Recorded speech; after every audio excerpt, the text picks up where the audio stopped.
এটা সত্যিই সৌভাগ্যের যে আমাদের সকালের শুরুটা হয় সুস্থ দেহ ও প্রশান্তিযুক্ত মনন চর্চার মাধ্যমে।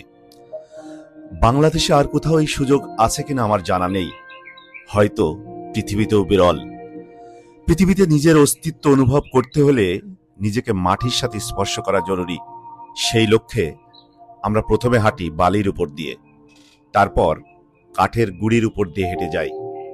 এটা একটি খুবই ব্যতিক্রমী উদ্যোগ, স্বাস্থ্যের জন্যও উপকারী।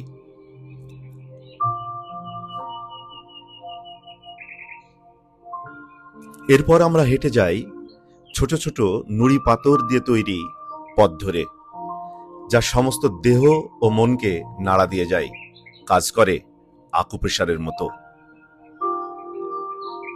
এক অন্যরকম অনুভূতি।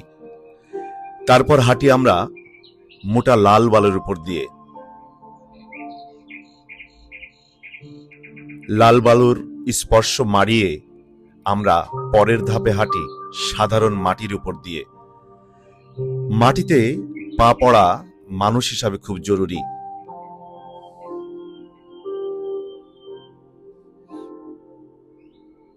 এরপর কিছুক্ষণ আমরা পা ভিজিয়ে রাখি কাদা পানির ভিতর।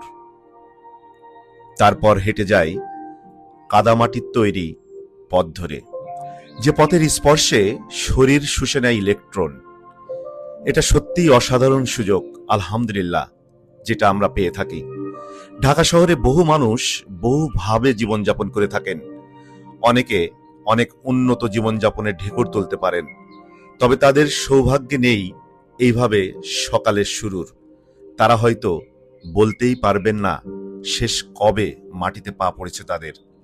আর এই মাটিতে পা না পড়া মানুষগুলোর মাঝেই প্রতিনিয়ত বেড়ে চলছে অহংকার, অসততা। তারা হয়ে পড়ছে সবকিছুতেই অধৈর্য ও অসহিষ্ণু।